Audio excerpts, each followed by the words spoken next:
Bonjour à tous et à toutes, soyez les bienvenus pour cet après-midi à Sarcelles avec l'association Parole Indigo et sa présidente Isabelle Grimier. Bonjour Isabelle, merci d'être avec nous. Merci beaucoup pour votre invitation. C'est un plaisir de vous avoir. Elle va présenter son association plus précisément que ce que je vais faire moi-même. Mais c'est une belle association alors qui nous vient d'Arles, qui est en contact depuis très longtemps avec une de nos adjointes qui est Chantal Aounou, que je salue, ainsi que Christian Serrano, qui est conseiller délégué à la communication, qui ont travaillé tous les deux sur ce projet. Vous vous connaissez depuis longtemps avec Chantal. On a Annick L'Olivier Langlade, notre adjointe à la culture. Donc vous avez les principaux acteurs en tant qu'élus de la culture et de la communication avec nous. Et puis on a un public très très restreint puisque on n'est qu'au début du deuxième déconfinement. Mais on est en direct sur Facebook Live, sur Twitch, pour qu'un maximum de personnes puissent en profiter. Alors, Parole Indigo, ça a vocation à faire la promotion de la culture africaine, arabo-africaine, en fait, au niveau de la littérature en particulier, mais également de la musique, puisqu'aujourd'hui, on va avoir un spectacle qui va combiner le conte, le one-man show et la musique. Tout à fait, merci beaucoup. Mais à mon tour, vraiment, je vous remercie pour cette invitation et je remercie tous les élus du conseil municipal de Sarcelles pour cette invitation. Effectivement, vous l'avez évoqué, donc l'action de Parole Indigo, c'est vraiment de promouvoir les auteurs, les artistes et les éditeurs des mondes arabes et africains dans leur diversité, à travers leur langue aussi, que ce soit le français, toutes les formes d'arabe et les langues africaines. Et donc cette action est menée à travers la création d'événements, dont le festival Parole Indigo qui existe à Arles et dans les communes environnantes depuis 8 ans, mais également avec des éditions jumelles dans les pays concernés, c'est-à-dire des éditions doubles qui ont déjà existé en Côte d'Ivoire, en Tunisie et au Mali. On prépare une édition double au Sénégal pour cette fin d'année 2021.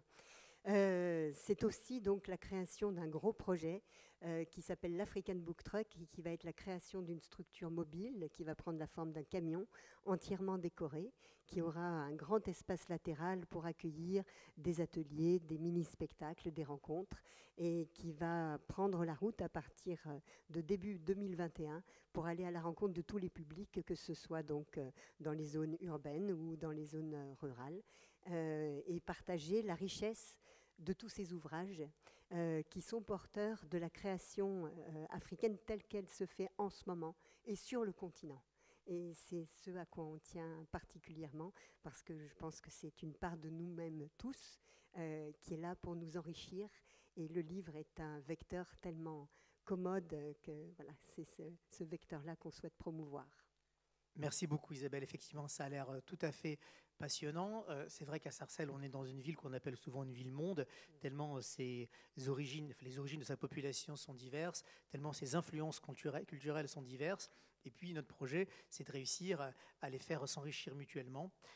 Parce qu'on considère que c'est notre rôle, notre vocation, et aussi parce que ça fonctionne, parce que ça produit des effets, ça instruit, ça émancipe, ça construit les individus, et on est dans un monde qui a plein de qualités, mais qui a aussi plein de défauts, notamment un monde qui est simplificateur, avec des écrans en permanence, avec des raisonnements simplistes, et la culture c'est tellement l'inverse de ça, c'est tellement riche, c'est l'imaginaire, c'est l'apprentissage de l'autre, c'est la capacité à s'ouvrir l'esprit.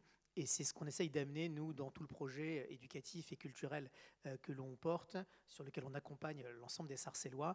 Et on le fait évidemment en résonance avec l'histoire de cette ville, qui est très largement pénétrée par la culture arabo-africaine. C'est pour ça que vous avez pleinement votre place ici et que alors on a dit, donc c'est l'African Book Truck. Voilà, j'essaie de bien retenir. African Book Truck. Hein, c'est pas très dur à retenir, mais la première fois, voilà, il faut s'entraîner un petit peu. African Book Truck, qui donc vous allez booker au sens réservé une date sur l'agenda pour passer à Sarcelles. Vous serez évidemment les bienvenus ici et avec un peu de chance, on sera dans une autre période en termes de déconfinement et on sera même plus du tout en Covid. En tout cas, on l'espère.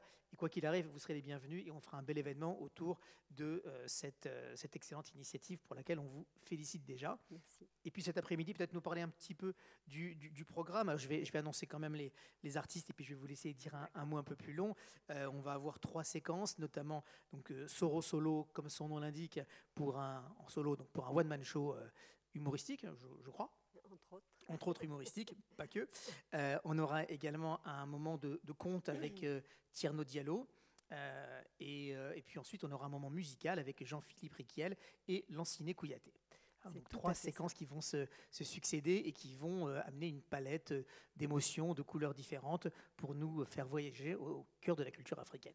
Absolument. Mais je vous remercie beaucoup pour cette introduction et je crois qu'on aura une petite surprise également qui nous est réservée à la fin. Donc on laissera le suspense. Voilà. Donc j'appelle sans plus tarder Soro Solo qui va nous rejoindre ici sur scène. Merci beaucoup.